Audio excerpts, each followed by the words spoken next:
Welcome back into Exit 99 Sports. As always, I'm Caleb DeLoach. He is Cody Hinkebine. And, Cody and I were kind of looking at the schedule for next week, and Cody, we're getting down to the end here of spring season, it feels like. Yeah, pretty jam-packed. Getting end of April this week. A lot of SEMO conference tournaments throughout a lot of multiple sports. And I know we're big football, basketball fans, but whenever you get to the other sports, this time of the year is really key. Yeah, and there's a lot going on, as I've talked about a few times. The spring sports, there's a lot of sports going on, a lot more than, the winter time. There's a lot going on, baseball, there's tennis, boys volleyball, soccer. There's a ton going on every day, it feels like. So a whole lot to cover this time of year. So we can go ahead and jump right in and talk about just everything that went on last week. We'll start with baseball. And on Monday, Jackson was the lone team here in the Cape Jackson area, and they dropped a game 2-1 to a pretty good Marion team. I know Marion knocked off Notre Dame, I believe, a couple weeks ago now. So a pretty good Marion team came here to Jackson, beat Jackson 2-1 in a pitcher's duel. So, tough loss for Jackson. They played well, but lose a close one there to a pretty good team. And, Drew Parsons, got the start. He's a good pitcher. He pitched really well. I had those 2 earned runs, but 10 strikeouts. Pitched well. He's been playing well behind the plate also. So tough loss for Jackson there against Marion. Then we had a busy day on Tuesday. 3 teams in action.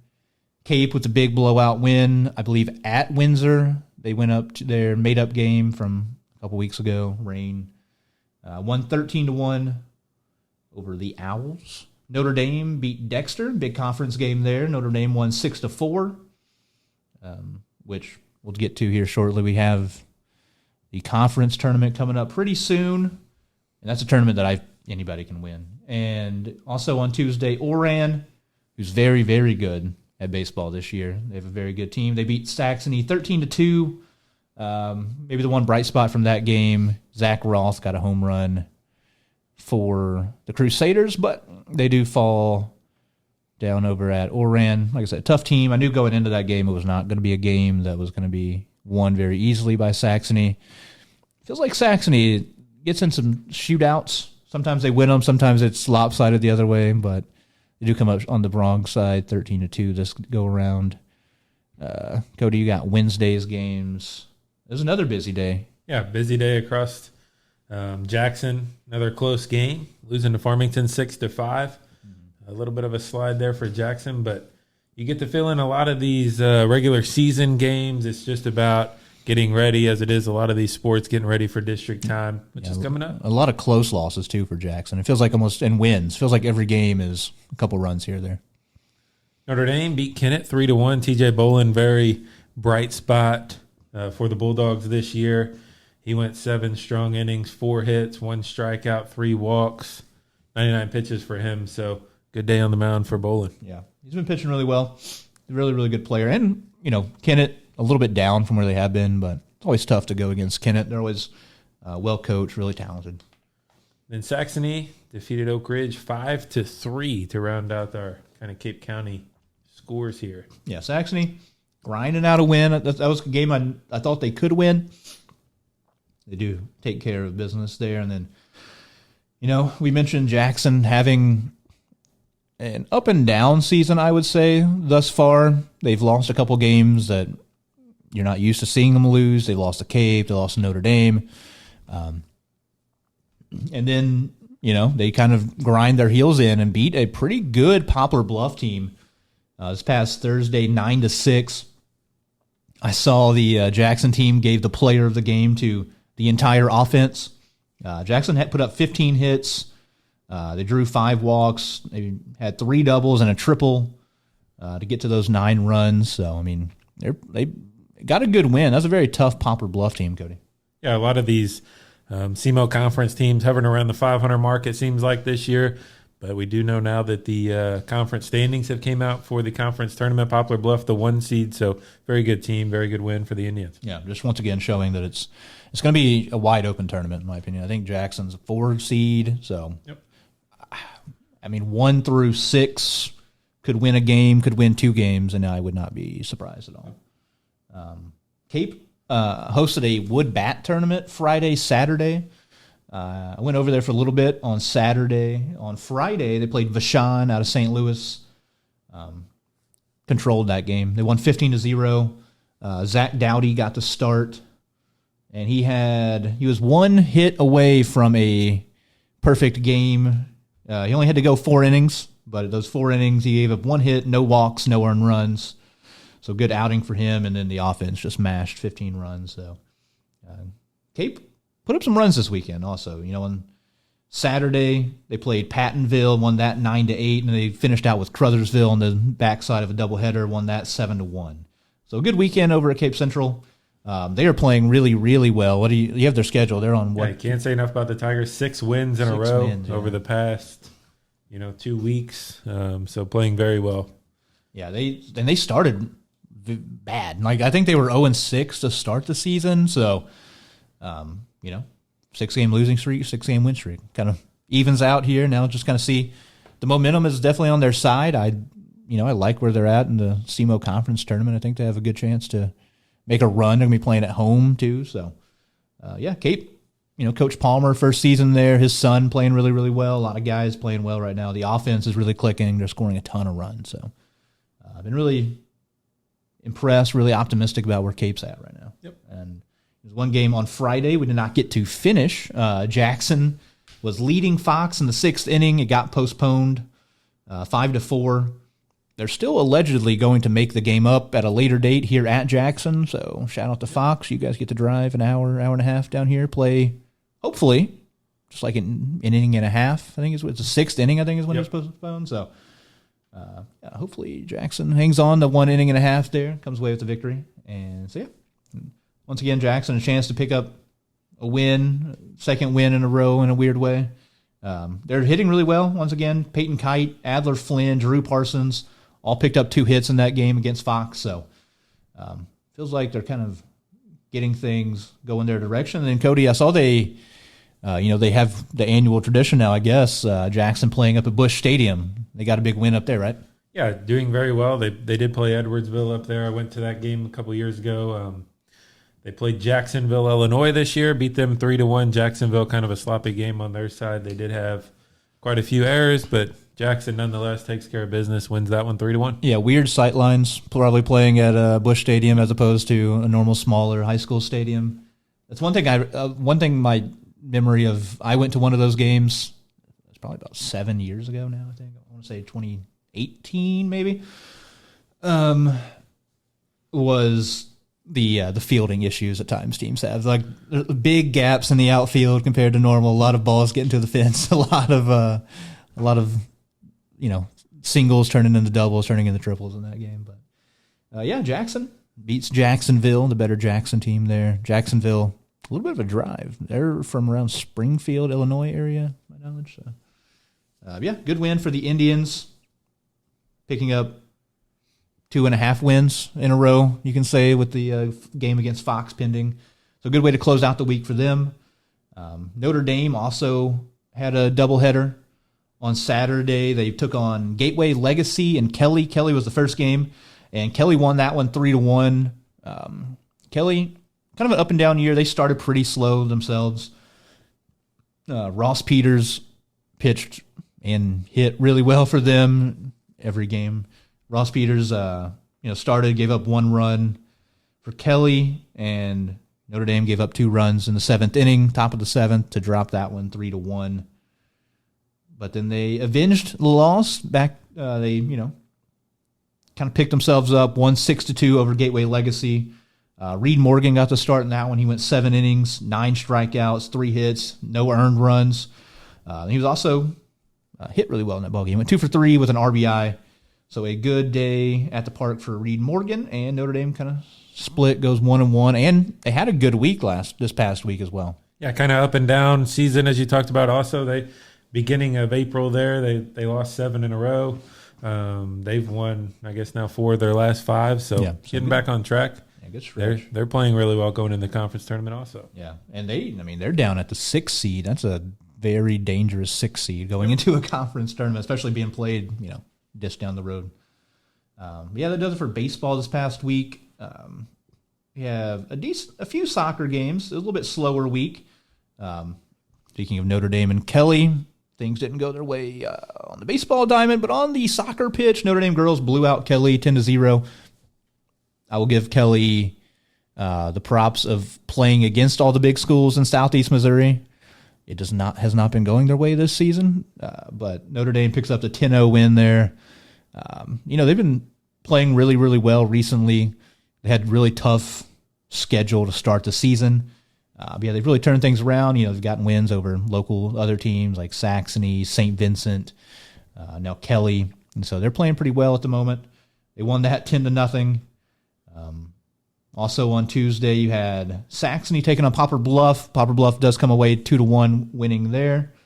Wednesday, Jackson took on district opponent Oakville, and they won that 1-0. Riley Monaghan, senior, got the lone goal late in that one. I think it was the 74th minute, so right near the end of the game, she put one in. Sixth shutout of the season for Jackson. Defense, always a calling card for them. Coach B-Sink, his first year, has him playing well in the back. Cameron Alsdorf is back healthy in goal.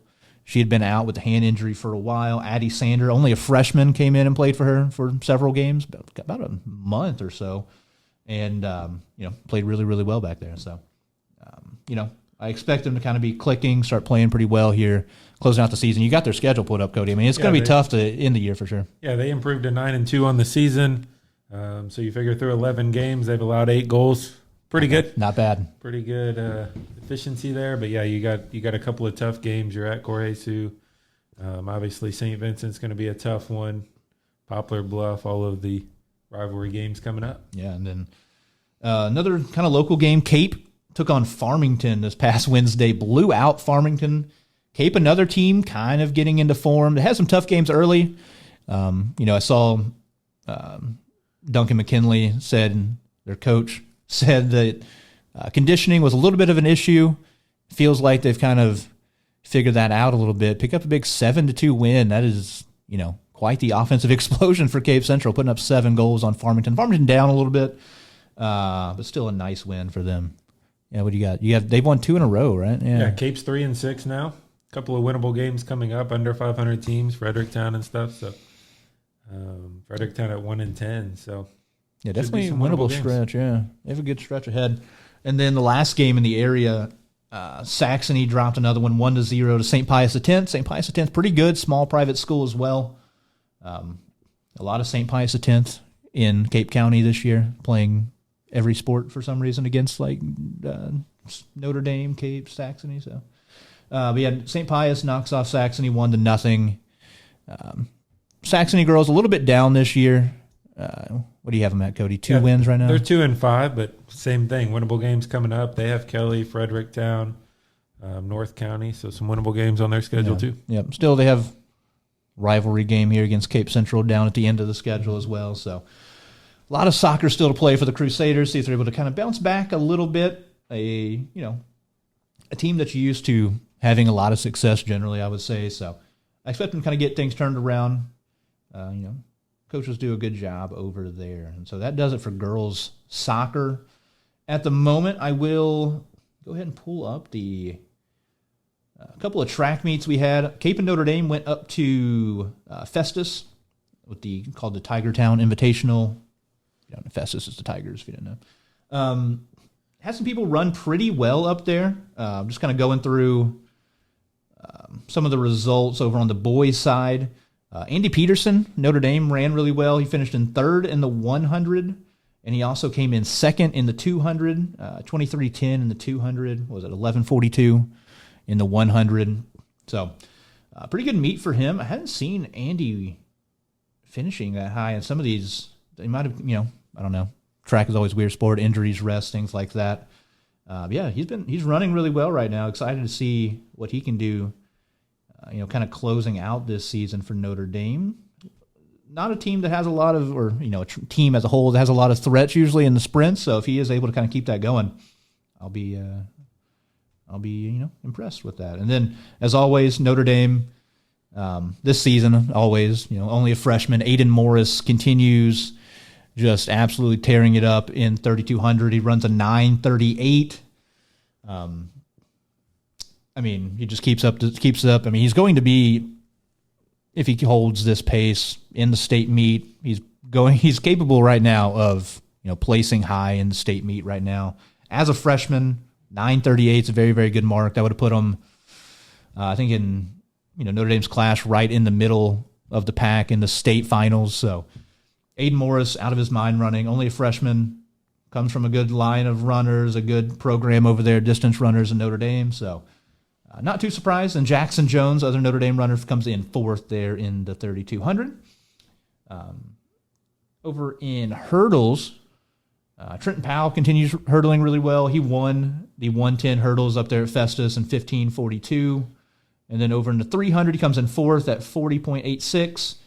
He has been running very, very well all season long. He's kind of gotten some local competition. A kid from Poplar Bluff, last name Slack, is going insane, breaking a lot of records this year. So it'll be a good SEMO conference competition coming up pretty soon. Get to see all these guys in one place.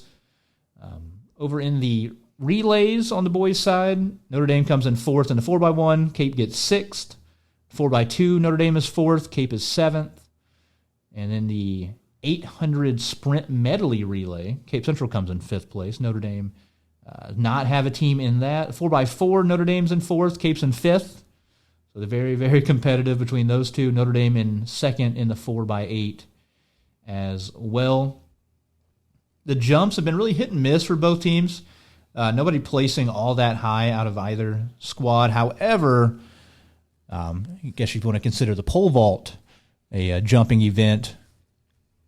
That has a headliner for Cape Central that is maybe the best in the state. We'll see how he kind of stacks up once we do get to that time. But Kent Sheridan continues his hot stretch, comes in first, 465 on the pole vault. Not up around his PR quite yet, but he just continues to be dominant. Got pushed a little bit from a kid from Farmington, but able to hold him off, get first there. Ellis Bruni from Notre Dame comes in third.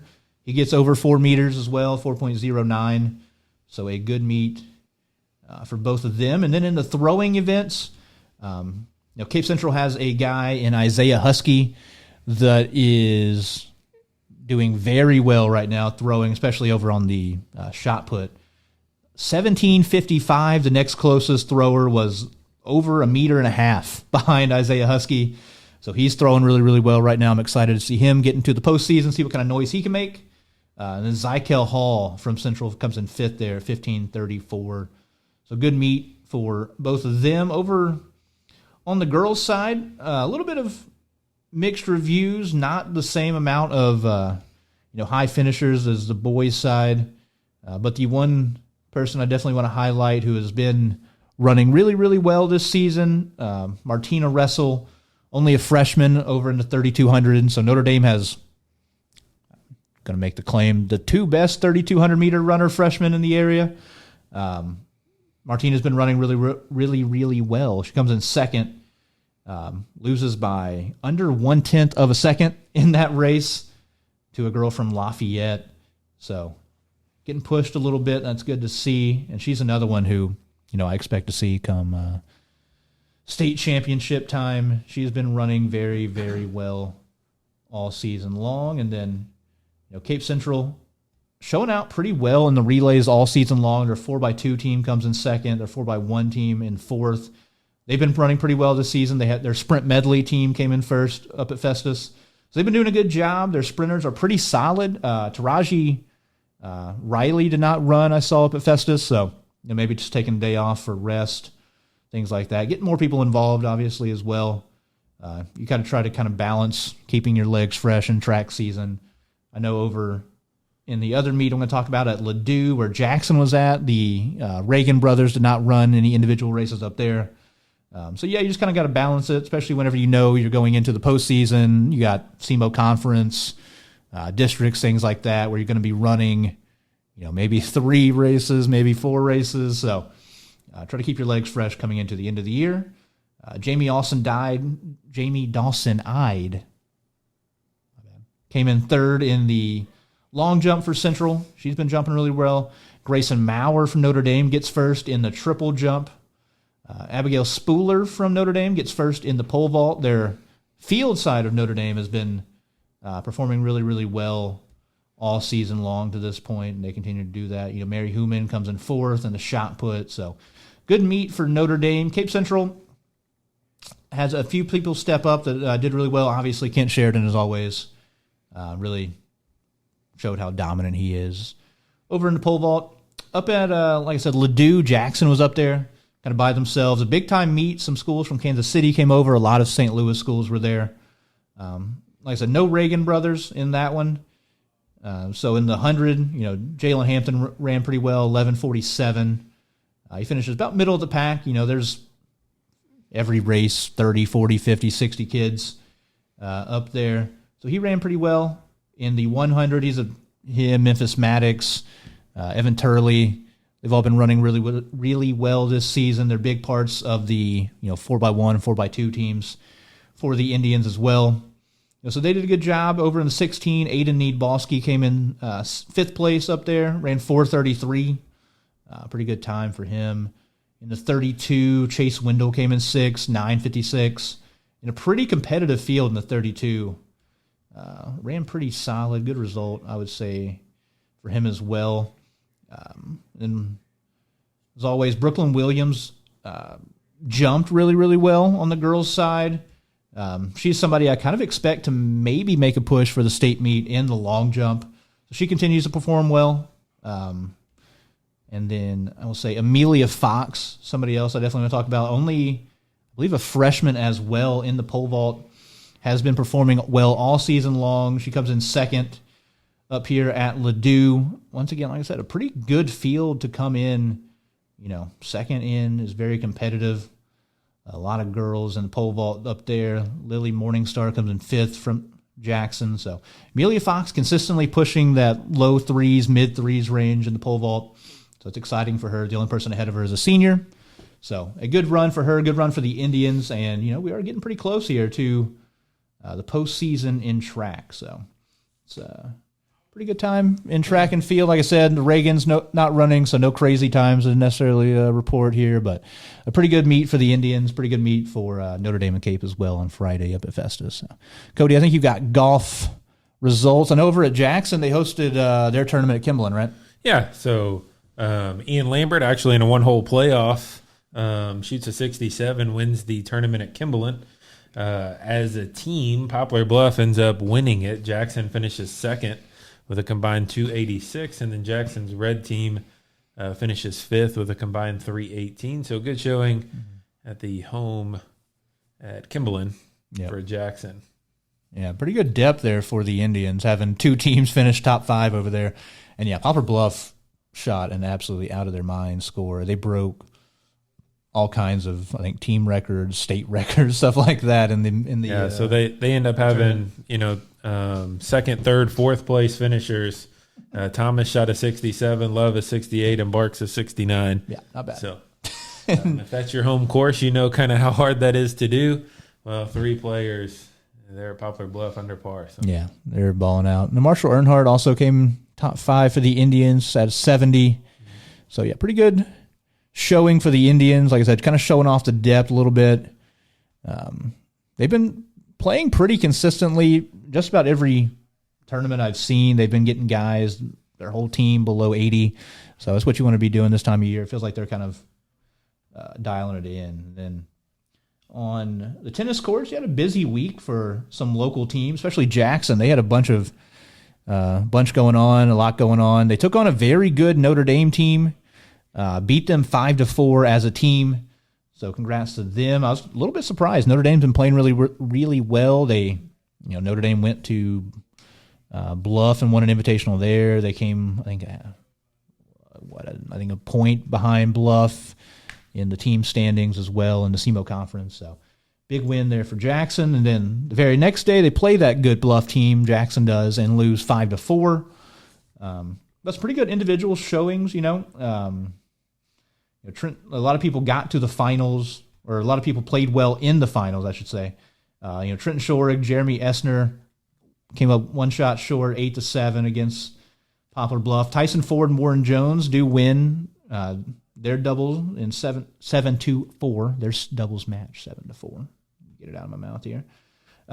Ford also won his singles match 8-1. Jones won his 8-1 as well, and Caden Garrett won his single match 8-6. So good showing for them. And then, like I said, Notre Dame and Poplar Bluff, for a while they did feel like the top two teams, at least how they were playing, and then they got to face off. Bluff won 5-4 as a team over Notre Dame. On a busy Wednesday, Jackson, they hosted North County, won that 8-1 over the Raiders. Pretty easy win there for the Indians. And Cape lost to a solid Melville team, usually a pretty good tennis outfit I've seen over the years.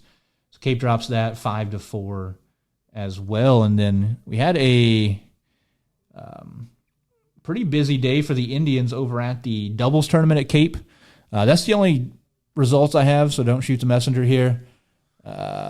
They were pretty dominant, Cody. You've got the finishes there for the Indians. I think they had 3 different flights they won 3 different flights there over at the doubles tournament. Yeah, according to what you got here, it says Jeremy Essner, Trent Shorey first, Tyson Ford, Warren Jones first, Caden Garrett, Seth Murley first, and then Connor Strickland, Peyton Weber second. So good showing for them. Indians tennis team playing pretty well as a team. Individuals doing pretty well. A lot of good doubles teams for them also. I believe the last sport I haven't talked about, boys volleyball. Trying to keep up a little bit better, do a little bit more on the boys volleyball side. Saxony took on St. Pius X, a common opponent here of teams in the area. Lost that one 3-1 to St. Pius. Then over at a little bit of a tournament shootout showcase type deal up in St. Louis.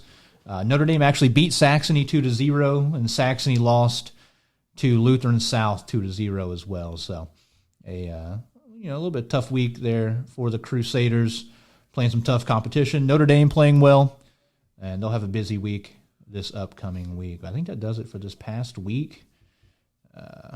Cody, you want to go ahead and jump into what do we have next week? You can start on baseball, I guess. Yeah, getting you set for this week. Baseball, Monday, Cape is at Kelly. Tuesday, you have Jackson hosting Kennett. Notre Dame will be at Sykeston and Saxony at Bell City. So pretty full slate there on Tuesday. Mm-hmm. And then Wednesday, Cape is at Hillsboro. Should be a pretty good matchup there. Hillsboro 10-9 on the season, so should be interesting. And then Thursday, Saxony's going to host Advance. Advance a little down, 6-9 this year, but always have a good ball program, so should be interesting there also. And then we get set for the SEMO Conference Baseball Tournament. So just to kind of go down the seeds you got there, I think I got them here. So Poplar Bluff gets the 1 seed. 2 seed goes to Sykeston. 3 seed Cape Central. 4 Jackson. So the 4-5 game will be Jackson and Dexter. 3 seed Cape Central hosts the 6 Notre Dame. Kelly's the 7 seed, so they'll play Sykeston at 2, and then Kennett's the 8 seed. So only 8 teams on the conference baseball slate. So what's the give me the layout of the Cody. What it looks like is the better seed's going to host the first round. It's got listed here that Cape Central will host kind of the consolation semis, and then the winners bracket semis, and then the final round. So the consolation, championship, third place, all that will be at Capitol Park, and that's Friday, Saturday, Monday. Yeah. Okay. So the 5th, May 5th, will be the championship, third place, all that. And then, the semis are Saturday. So get out, watch some very good baseball, some of the best teams in the area. And as Caleb mentioned earlier, really kind of up for grabs. Yeah, it should be a pretty good tournament. I mean, Kelly's the 7 seed taking on Sykeston. I mean, the only game I expect Poplar Bluff to win against Kennett in the first round. Yep. I mean, after that, Jackson, Dexter could go either way. I probably lean toward the Indians. Sykeston, Kelly could go either way. Obviously, Sykeston having home field, I kind of give them the edge. And then Cape Central, Notre Dame could go either way as well. Both teams playing pretty well at the moment. Cape Central hot. We'll see how they do coming in. They take on Kelly, who just beat Notre Dame. They also have to go, like you said, to Hillsborough. Yep. It's a pretty solid squad, so might be a little bit tough road trip. But, yeah, I mean, any team 1 through 6 could win it. I expect Bluff to be there in the semifinals. Jackson, who just beat Bluff, he could get a rematch about a week later. Yeah, it should be really, really good baseball. Like you said, the higher seeded teams will host and get out to Cape Central on Saturday, and then Monday over at Capitol Hall. Should be a good day of even day of baseball. They're the 5 seed, but they're 12-6 on the season. Yeah, so they just have, to give you, they've lost to Notre Dame, Sykeston, Bluff, but beating all the other teams. So 12-6 record there. Yeah, the 5 seed's pretty good. Yeah, so a very, very competitive, very wide open field, I'd say, at the SEMO Conference Tournament. Could go anybody's way. Should be a good one. I feel like Jackson, Poplar Bluff, always big rivals there when it comes to playing each other in conference and district. So that should be a good one. Potentially meeting up there in the semifinals. And kind of a non-SEMO conference game there, Saturday, May 3rd, Saxony doubleheader against New Athens, Illinois. Oh, okay. Yeah, so they'll be playing a doubleheader early. I think at 10 a.m. is the first game. Mm-hmm. So go over to Saxony, check out some baseball. And that's all the baseball for this next week. Soccer, a very busy Monday. All 4 teams in Cape Jackson are going to be playing. You got Jackson hosting Poplar Bluff, who sits at 6-3. Pretty tough team, SEMO conference opponent. Cape will go to Fredericktown, so a winnable game. Fredericktown only 1 win on the season thus far. Cape, positive momentum, just won 7-2 over Farmington. It's not the most fun road trip in the world going to Fredericktown, so that part might hinder you a little bit, but definitely a winnable game. Notre Dame at St. Pius, 10-2. I know St. Pius a little bit smaller than Notre Dame, but playing really, really well. Notre Dame went on the road and played a pretty good small private school in St. Vincent and won. So it'll be a tough challenge, definitely going on the road, but definitely a winnable game for Notre Dame to kind of keep building that momentum here the back half of their season. Saxony, speaking of St. Vincent, they go up to Perryville to play St. Vincent. St. Vincent, a tough team. They keep playing pretty big schools compared to their size, and they've been winning a lot of those games. They're 10-2 also, so that'll be a tough matchup for the Crusaders. And in Notre Dame, they make another road trip the next night, going to Marion, Illinois. I don't know a lot about Marion, but anytime, no matter how good or bad your competition is, you have to go sit on a bus for a long time and drive across the Mississippi River to go play. It's never easy.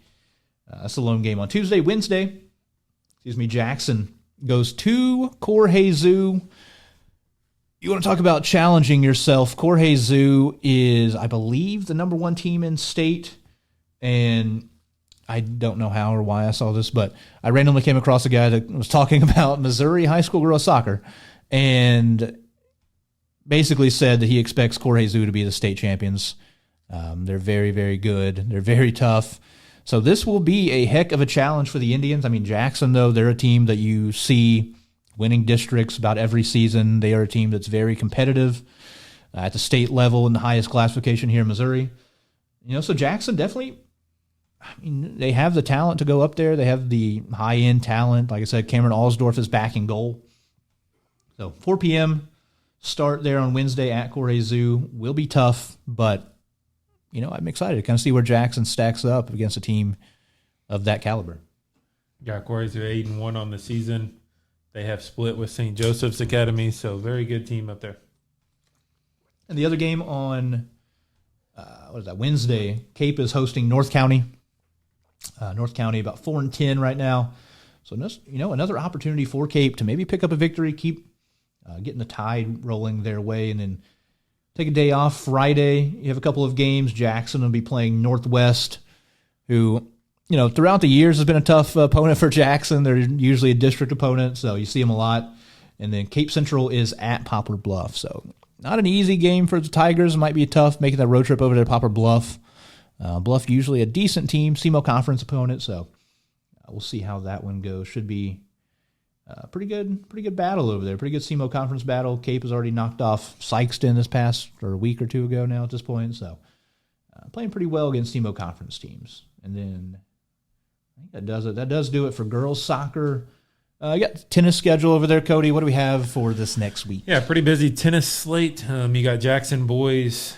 They are going to host Sykeston on Monday. They're going to host Farmington on Tuesday, and then kind of Cape, Jackson, all of them go up to Farmington on Wednesday. Cape boys, they host Dexter on Monday. They're at Sykeston on Tuesday. I mentioned they're up there, but we get into the week already. Next Saturday, they have some district tournaments starting. I know Jackson is at John Burroughs in St. Louis. A lot of those team districts will start May 5th, so the following week. But, yeah, getting into crunch time there in tennis. Yep. At the end of the season, feels like. But, yeah, Jackson playing pretty well. You said, what, Sykeston, Farmington. Definitely some chances to pick up good victories for them, get ready for that postseason. And then track and field, looks like Tuesday, Poplar Bluff is hosting Invitational, so it seems like Jackson, Kate might be heading over there. Feels like the same teams always run against each other in track season. I remember from my experience, it felt like every weekend or every other weekend you're seeing, Notre Dame kids, Cape kids, Poplar Bluff, Sykeston, whoever. So yeah, it'd be a lot of the same faces. We'll see who is running, and then you got kind of the big one. We're not sure exactly where it's going to be at yet. We'll look into it here. SEMO North Conference track meet, boys and girls.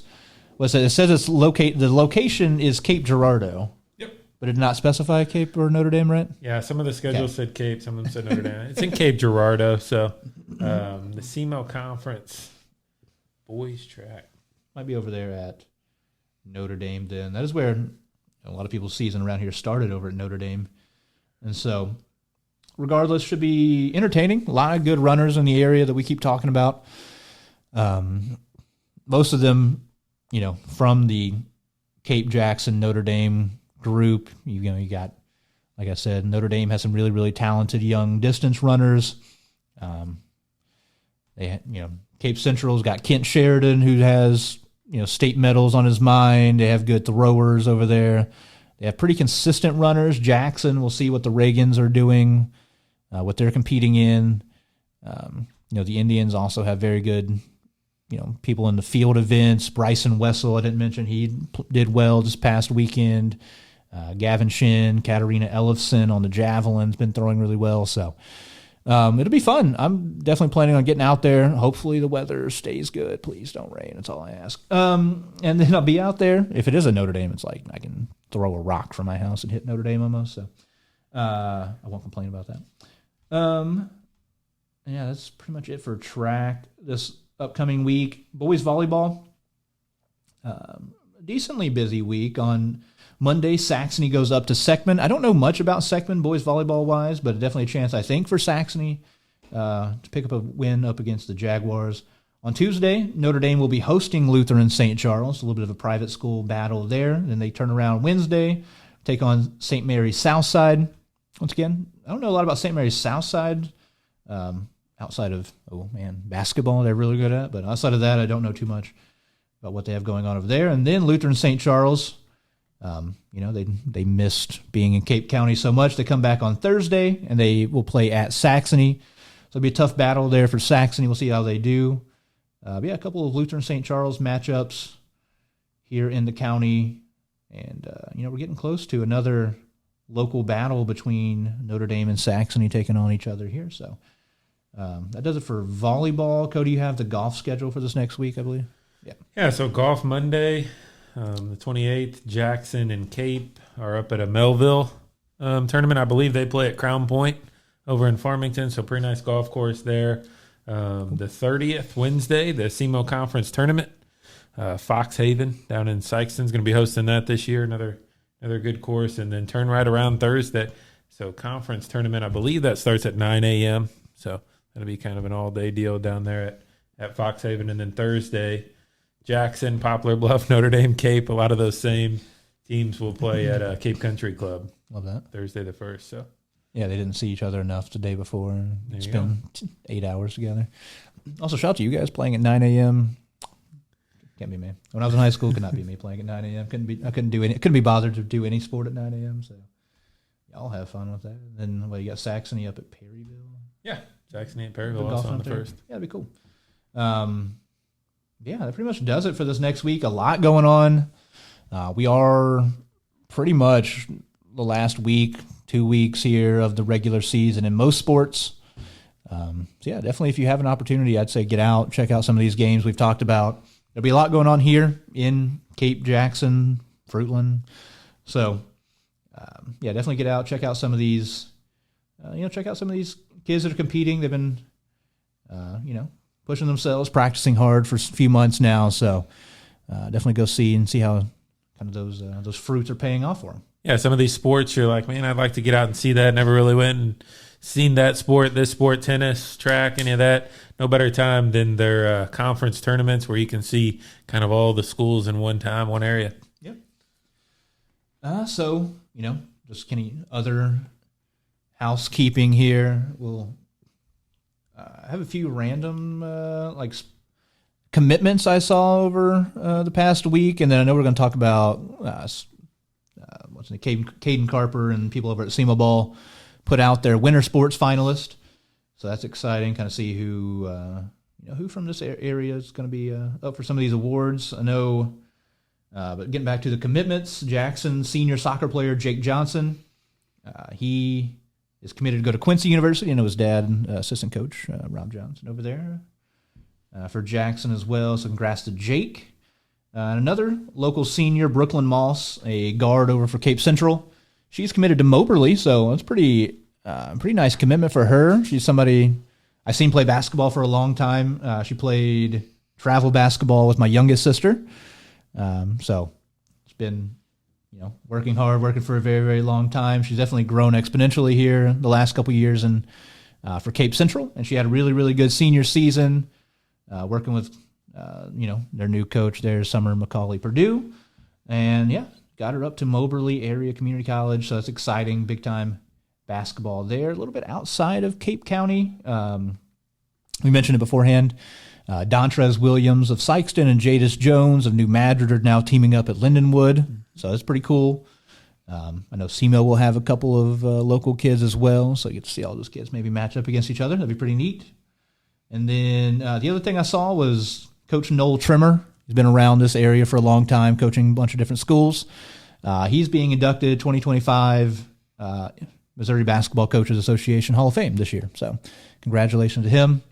Long career. Like you said, coached a lot of different places, Kelly, Oak Ridge, others, Valley Catholic, I think. So it's a very long career, and congrats to him. A lot of wins, a lot of success there for Coach Trimmer, and deserving the individual attention. And you got those Semoball awards.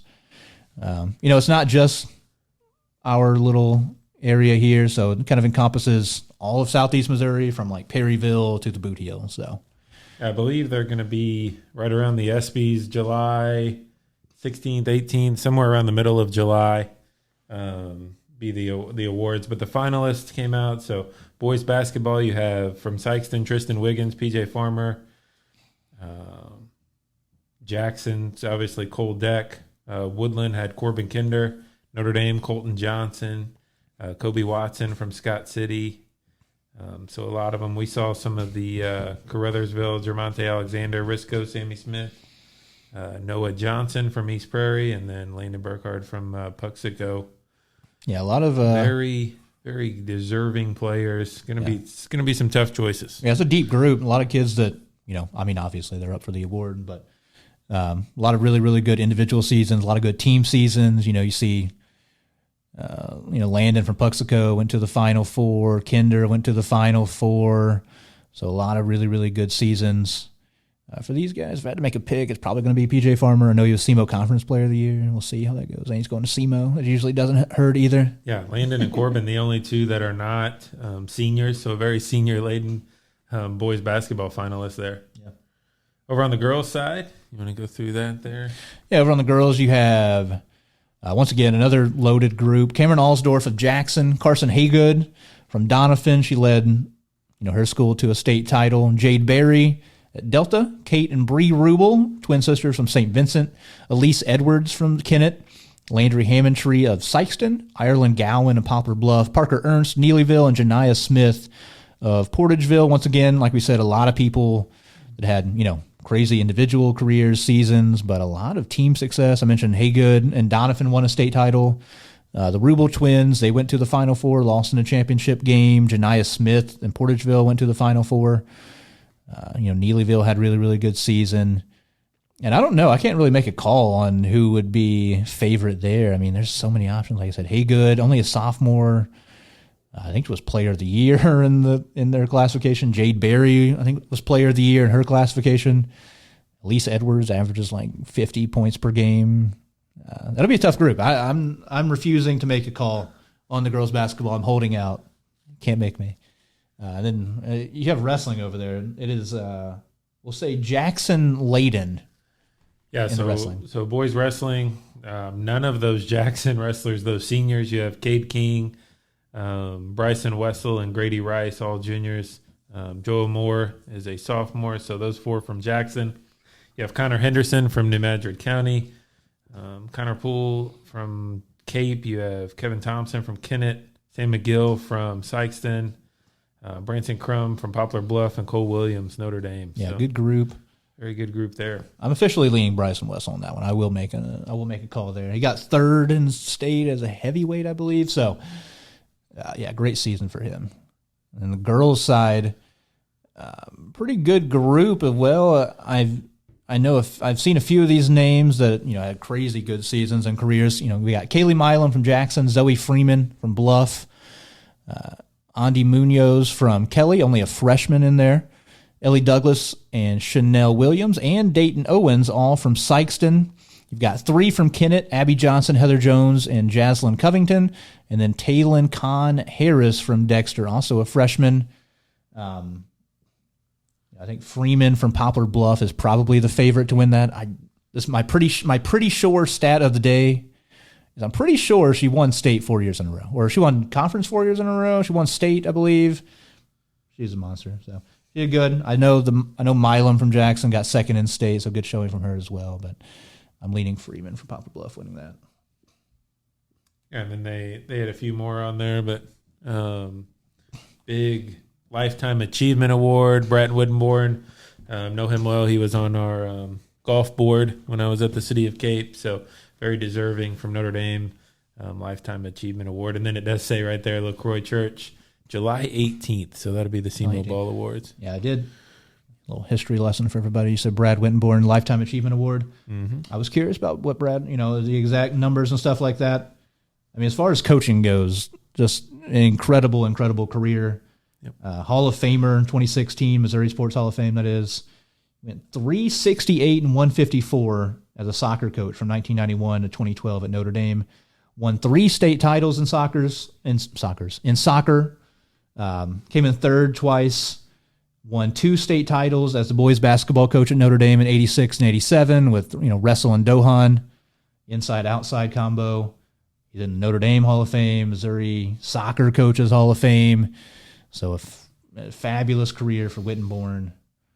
And yeah, definitely deserving, like you said, of the Lifetime Achievement Award, one of the best to ever do it here in the area. Yep. So I think that just about does it for me in this week. Cody, you got anything else? That's it, yeah. It's getting down to the nitty-gritty, some conference meets and things like that. We're getting into the singles, state tournaments here as well, and tennis. So we're definitely running out of time. High school, I saw, over at Jackson, the seniors are doing some of their into-school stuff. Only a couple weeks of school left, so not a lot of time. Like we talked about, weather's turning nice. We're avoiding some of the rain here and there, hopefully. So get out, go check out some of these games. Get out to, Cape, Jackson, Notre Dame, Saxony, see some of these athletes. And like you said, some unique sports, not ones that everybody's used to going and seeing a lot, not the ones you play all the time as a kid. So get out there, go watch some, baseball, get out to the track, see some tennis, and it'll be a lot of fun. A lot of great games, a lot of good individual stuff coming up this week. So thank you guys for watching as always. We appreciate it. Watching, listening, anywhere you're watching or listening, make sure you subscribe, make sure you like the streams, follow us to keep up with any more content we have coming out. Find us on social media at Exit 99 Sports. I know for a lot of these, baseball games and for Cape and Jackson, Ryan Winkler over on 95.7 Cape for Cape Central, or 104.7 The Bridge for Jackson games, is doing a lot of them on the radio and also streaming them on YouTube. And then Rusty Hendricks, I know, does a lot of the Notre Dame games as well. So definitely check all them out to go listen if you're unable to get out. And we appreciate it as always. Thank you guys for listening, watching. All we do is just try to keep you updated and put as much shine on these kids as we can. So we thank you all for listening and watching. We will see you in the next one. Thank you.